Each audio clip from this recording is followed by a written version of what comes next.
செய்தியில நம்ம எபேசியருக்கு எழுதின நிருபம் 5ஆம் அதிகாரம் 1 14ஆம் வசனத்து வரைக்கும் தியானிக்க போறோம். இந்த பகுதியில 2 விஷயங்களை பத்தி அப்போஸ்தலனாகிய பவுல் அவர்கள் எழுதுறார். ஒண்ணு, நாம் அன்பில் நடந்து கொள்கிறவர்களா இருக்கணும். அன்பு அப்படின்னு சொன்னா இது ஆண்டவர் விரும்புகிற அந்த அன்பில் நடந்து கொள்கிறவர்களா இருக்கணும். 2வது, அவருடைய ஒளியில நடந்துக்கணும் அப்படின்றத பத்தி சொல்லியிருக்காரு. Walk in love, walk in light. ஆண்டவரோட அன்பில் நாம் நடந்து கொள்ள வேண்டும், ஆண்டவரோட ஒளியில் நாம் நடந்து கொள்ள வேண்டும். இந்த அன்பில் நாம் நடந்து கொள்ள வேண்டும் என்ற அந்த தலைப்பின் கீழே அப்போஸ்தலனாகிய பவுல் சில காரியங்களை பத்தி பேசுறார். அது ஒருவேளை நமக்கு அது கண்டிப்பா பிரயோஜனமா இருக்கும். ஒருவேளை அது நம்மளை காயப்படுத்துறதாகவோ புண்படுத்துறதாகவோ இருந்தா அது பரிசுத்த ஆவியானவரோட செயலா இருக்குது. If it convicts you, that's from the Holy Spirit. அது உங்களுக்கு கண்டித்து உணர்த்துற வார்த்தையா உங்களுக்கு ஒருவேளை அது தெரிஞ்சிச்சுன்னா அது பரிசுத்த ஆவியானவர் கிட்ட இருந்து வந்த வார்த்தை. ஏன்னா இதை எழுதினவர் பரிசுத்த ஆவியானவர். நான் சொல்றேன் அப்படின்ட்டு யோசிக்காதீங்க. ஏன்னா இதுல இருக்கிற சில காரியங்கள் சில வார்த்தைகள் நம்மளை காயப்படுத்துகிற வார்த்தைகளா கூட இருக்கலாம். ஓகே, 5ஆம் அதிகாரம் முதல் வசனத்தை வாசிங்க.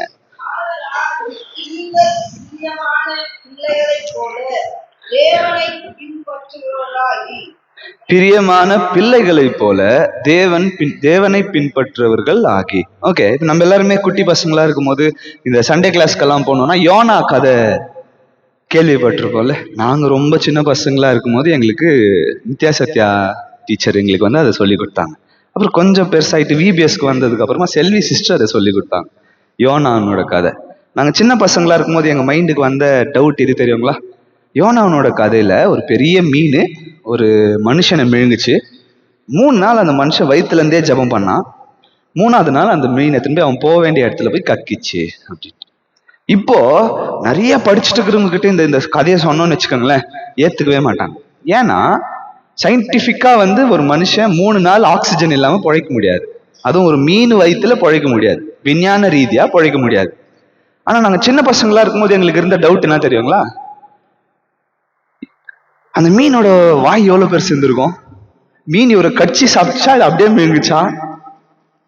மீனோட சைஸ் எவ்வளவு பெருசு இருந்திருக்கும்? சின்ன பசங்களா இருக்கும்போது ஆண்டவரால முடியாதுன்ற டவுட் வராது, எப்படி பண்ணாருன்ற டவுட் வரும். ஆனா பெரியவங்களா அதுக்கப்புறம் இதெல்லாம் ஆண்டவரால முடியாதுன்ற டவுட் வரும். சோ இந்த இடத்துல பரிசுத்த ஆவியானவர் சொல்றாரு, நீங்க சின்ன பசங்களை போல என்ன பண்ணுங்க, தேவனை விசுவாசிங்க. உங்களோட விசுவாசம் குட்டி பசங்களோட விசுவாசம் மாதிரி இருக்கணும். ஏன்னா அவங்களுக்கு தான் இதெல்லாம் சாத்தியம் இல்லையான்றது எண்ணம் வராது. சின்ன பசங்களுக்கு தான், அந்த மைண்ட்ல இருக்கிறவங்களுக்கு தான் இது சாத்தியம் இல்லையான்றது மனசுல வராது.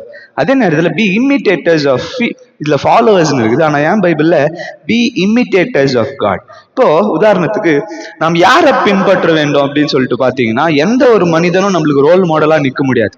இந்த மனுஷனை போல நாம் வாழணும்னு சொல்ற அளவுக்கு எந்த மனுஷனும் தகுதி இல்லை. ஆனா பரிசுத்த ஆவியானவர் போல் நாம் இருக்க முடியும், ஆண்டவரை போல இருக்க முடியும்ன்றது இந்த பகுதியில பி இமிட்டேட்டர்ஸ் ஆஃப் காட்னு இருக்குது. கடவுள் எப்படி இருக்கிறாரோ அதே போலவே நீயும் இருக்கணும் அப்படின்றதுல ஆரம்பிச்சு 2ஆம் வசனத்தை பாருங்களேன்.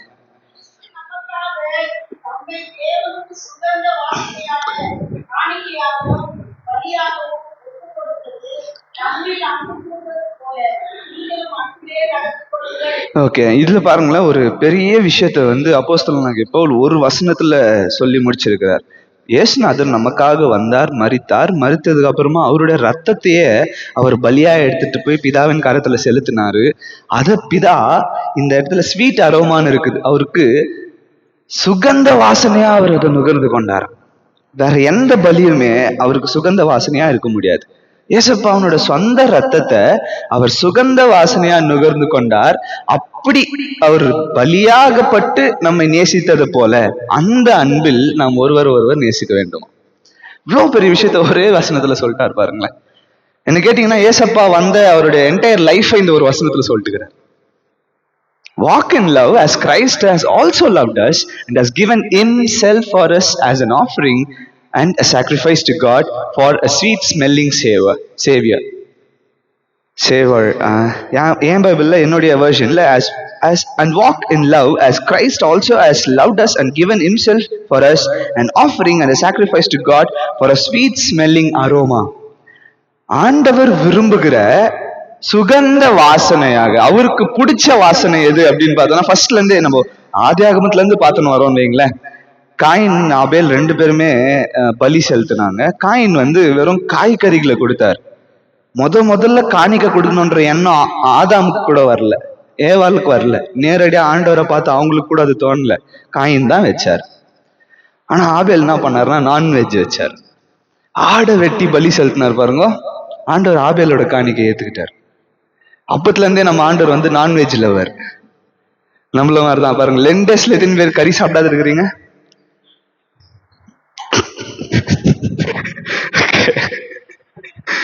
இன்னும் எத்தனை நாளைக்கு? நம்ம ஆண்டவர் எப்பவுமே கறி சாப்பிடுறவர், கறி பிடிக்கும் அவருக்கு.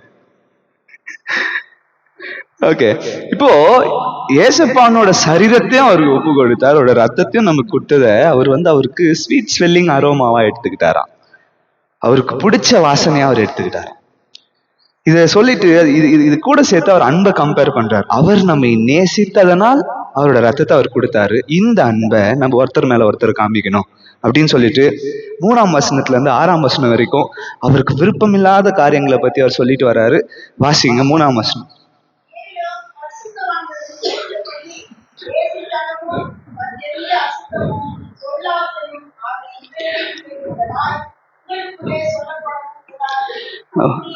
மூணு எல்லாம் போதும். ஓகே, பாருங்க, இதுல ஒரு 3 காரியங்களை பத்தி, ஆண்டவர் அருவருக்கிற 3 காரியங்களை பத்தி இதுல எழுதியிருக்காரு. ஒண்ணு வந்து வேசிதனமும், 2வது மற்ற அசுத்தமும், 3வது பொருளாசையும். இது ரெண்டுத்துல அசுத்தம், பொருளாசை, இது ரெண்டுமே வந்து நம்மளுக்கு இருக்குதா இல்லையான்னு தெரியாம நம்ம அந்த பாவத்துல இருக்கிறோம். ஃபர்ஸ்ட் இருக்கிற வேசிதனம்ன்றது அது தெரிஞ்சு பண்ற ஒரு பாவம்.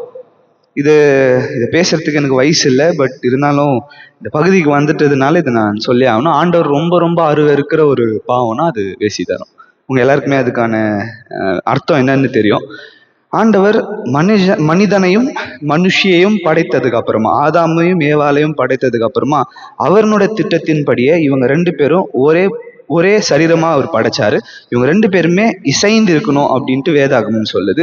அவங்க 2 பேருக்குள்ள நடக்கிற அந்த ரிலேஷன்ஷிப், பிசிக்கல் ரிலேஷன்ஷிப்ன்ற அந்த ஒரு விஷயம் ஆண்டவர் ரொம்ப சேக்ரடா படைச்சார். அது ஆண்டவர் ரொம்ப பரிசுத்தமா பார்த்தார். திருமணத்துக்கு உள்ள நடக்கிற அந்த ஒரு விஷயம் ரொம்ப பரிசுத்தமானது. திருமணத்துக்கு வெளியே நடக்கிறது ஆண்டவர் அருவருக்குது. இங்க ஃபார்னிகேஷன்ன்ற வார்த்தை இருக்குது. இங்க இங்கிலீஷ்ல ஃபார்னிகேஷன்னா கல்யாணம் ஆகிறதுக்கு முன்னாடி ஒரு வாலிபனும் இன்னொரு கல்யாணம் ஆகாத ஒரு பெண்ணும் ஒன்னா இருக்கிறத ஃபார்னிகேஷன் சொல்லுவாங்க. ஆனா தமிழ் பைபிள் சரியான டிரான்ஸ்லேஷன்ல வேசிதனம்னு இருக்குது. வேசிதனம்ன்றது செக்ஸ் அவுட் சைட் மேரேஜ். அது ஆண்டவர் ரொம்ப அருவருக்கிறார். அதை பெரிய பாவமா ஆண்டவர் பார்க்கிறார். அந்த பாவத்துல இருக்கிறவங்க அதை விட்டு மனம் திரும்பாமல் போனா என்ன ஆகும்ன்றது 5ஆம் வசனத்தை வாசிங்க.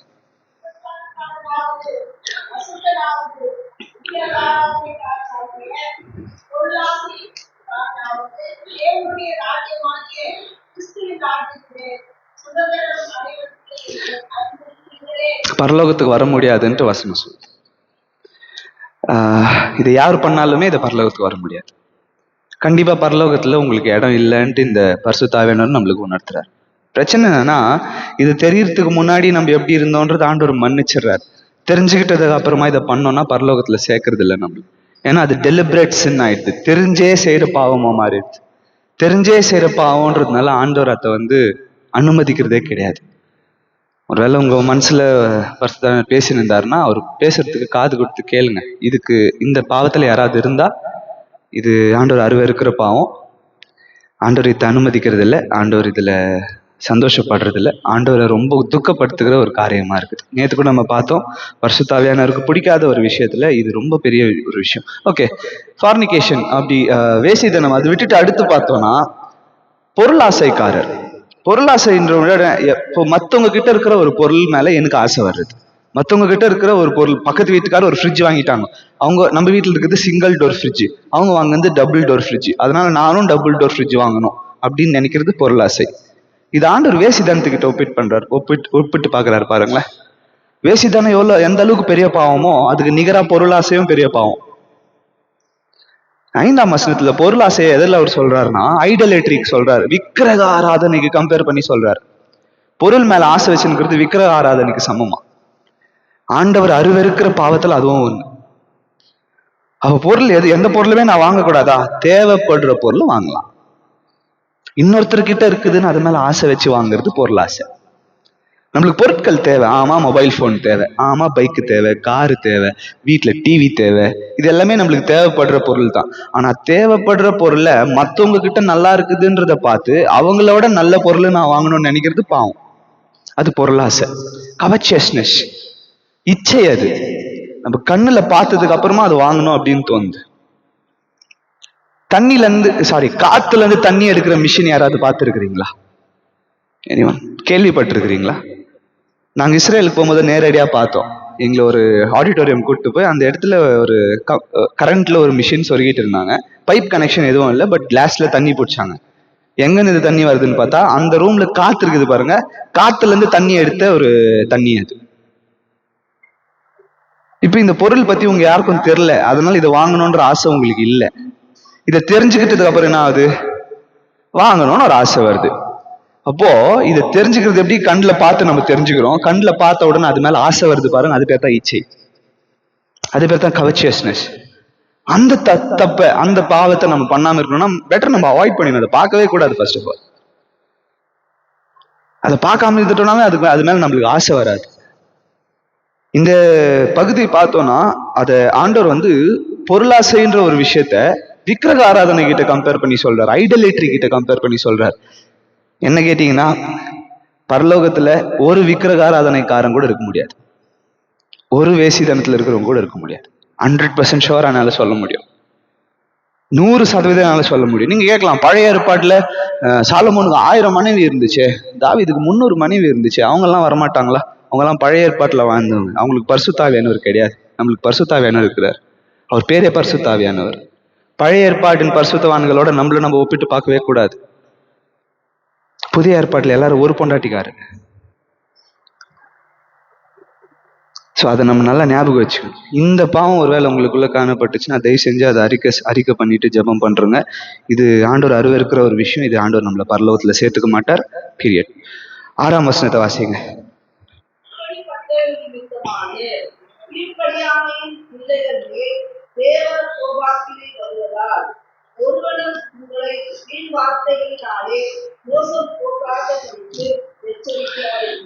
ஓகே, ஒருவனும் உங்களை வீண் வார்த்தையினாலே மோசம் போக்காதபடிக்கு எச்சரியா இருக்கு. ஏன்னா நிறைய நேரத்துல இந்த பாவத்துல இருக்கிறவங்க நம்ம கிட்ட ஒரு கம்பேரிசன் பண்ணி சொல்லுவாங்க, நீ என்னடா சர்ச்சுக்கு போற, நீ என்னடா பைபிள் படிக்கிற, என் கூட என்ன பாரு நான் சந்தோஷமா இருக்கிறேன், நீ நல்லவனா வாழ்ந்து பரிசுத்தமா வாழ்ந்து பரலோகத்துக்கு போறதை விட நான் பூமியிலே பரலோகத்துல இருக்கிறேன்ற வார்த்தைகளை பேசுவாங்க.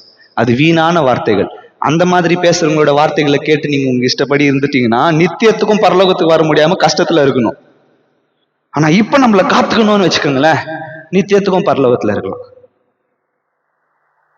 ஓகே, அடுத்த பகுதிக்கு போலாம். வாக்கின் லைட், ஆண்டவருடைய ஒளியில் எப்படி நடக்கிறதுன்றத பத்தி பார்க்கலாம். 8ஆம் வசனத்தை வாசிங்க.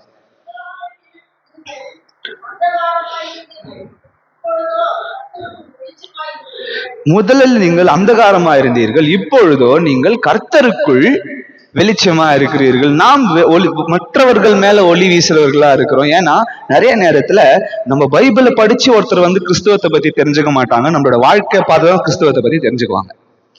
they won't read their bibles. ஏன்னா நம்மளே பைபிள் வாசிக்கிறது இல்லை.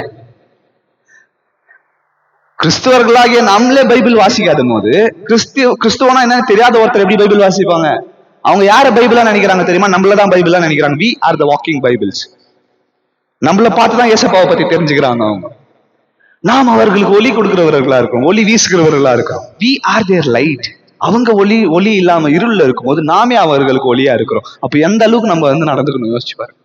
முதல் வசனத்துல அவர் சொன்னார் பாருங்க, இந்த அதிகாரத்துல ஒரு சிறு பிள்ளை எப்படி குமார் ஆண்டவரை பின்பற்றுமோ, ஒரு சிறு பிள்ளை எப்படி ஆண்டவரை ஃபாலோ பண்ணுமோ அந்த மாதிரி நாமும் ஆண்டவரை ஃபாலோ பண்ண பின்பற்றுகளா இருக்கணும். 9ஆம் வசனத்தை பாருங்க.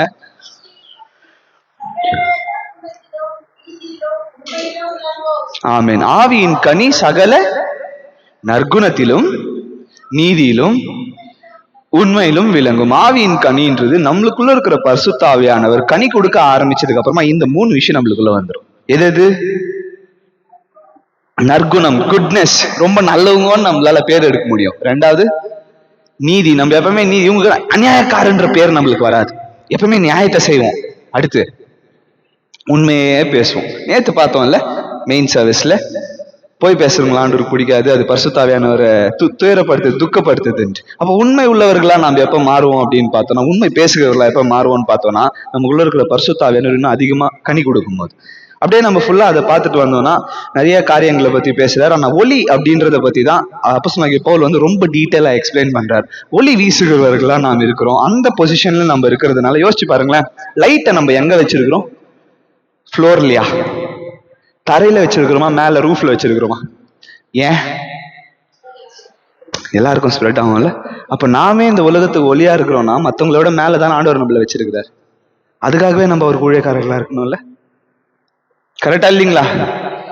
ஓகே, கடைசியா ஒரு பாயிண்ட் சொல்லி நான் இன்னைக்கான செய்தி நிறைவு செய்ய விரும்புறேன். இந்த ஹோட்டல்கள்லாம் போனோம்னா நம்மளுக்கு வந்து சாப்பாடு எடுத்துட்டு வந்து தருவாங்களே, அவங்க பேர் என்ன? ஆக்சுவலா அவங்க பேர் வெயிட்டர்ஸ். என்ன அவங்க பேரு? வெயிட்டர்ஸ் சொல்லுவாங்க. நம்ம ஏதோ ஒரு ஆண்டவர்கிட்ட ஒரு ஒரு ஜப விண்ணப்பத்தை எடுக்கிறோம், மறு நிமிஷமே நம்மளுக்கு பதில் தந்துடுறாரா? ஆண்டவர்கிட்ட ஒரு ஜப விண்ணப்பத்தை எடுத்தா பதில் உடனே கிடைச்சிதா? நம்ம என்ன பண்றோம்? பொறுத்துன்னு இல்ல, காத்துனுக்குறோம். பொறுத்துக்கிறதுக்கு நீங்கன்னா அவ்வளவு ஆளா? ஆண்டவர் பொறுத்துக்கிறதுக்கு காத்துக்குனுக்குறோம். Right? we are not tolerating God, we are waiting for it. ஆண்டவரோட பதிலுக்காக நாம் காத்து கொண்டிருக்கிறோம் இல்ல. ஆங்கிலத்துல பார்த்தோம்னா we are waiting. இந்த வெயிட்டர்ஸ், சாப்பாட உணவு பரிமாறுகிற வெயிட்டர்ஸ்ங்கிறாங்க பாருங்க, அவங்களதான் காத்து கொண்டு இருக்குதுன்னு சொல்லுவாங்க. If you are waiting, serve. Waiters என்ன பண்ணுவாங்க? சாப்பாடு சர்வ் பண்ணுவாங்க. வெயிட்டர்ஸ் கிட்ட எனக்கு இது சாப்பாடு எடுத்துட்டு வானா, நான் சொல்ற சாப்பாடு எடுத்துன்னு வருவாங்க. அப்போ நம்ம ஒருவேளை ஆண்டவர் கிட்ட பதில் எதிர்பார்த்து காத்து கொண்டிருக்கிறவர்களா இருந்தா ஊழியம் செய்யுங்க. பதில் கிடைக்கிற வரையிலும் we are waiting இல்ல, நம்ம காத்து கொண்டு இருக்கிறோம்ல. அப்போ காத்து கொண்டு இருக்கிற வெயிட்டர்ஸ் என்ன பண்ணுவாங்க? சாப்பாடு பரிமாறுவாங்க, சர்வ் பண்ணுவாங்க. இப்போ நீங்களும் அந்த சர்வ் பண்ற வேலையை செய்யுங்க. அப்ப எல்லாருக்கும் டெய்லி சாப்பாடு எடுத்துன்னு வரணுமா சர்ச்சுக்கு? அந்த சாப்பாடு சர்வீஸை பத்தி நான் சொல்ல, ஆண்டவருக்குன்னு சர்வீஸ் பண்றதை பத்தி நான் சொல்றேன். ஆண்டவருக்குன்னு ஊழியத்தை பண்றதை பத்தி நான் சொல்றேன். அப்போ ஒளி கொடுக்கிறவர்களா நாம் இருக்கும்போது ஆண்டவரோட ஊழியக்காரர்களா நாம் மாற வேண்டும். அதுதான் ஆண்டவர் எதிர்பார்க்கிறார். அந்த பரிசுத்தத்தை தான் நம்ம கிட்ட ஆண்டவர் விரும்புகிறார். கடைசியா 14ஆம் வசனத்தை வாசிங்க.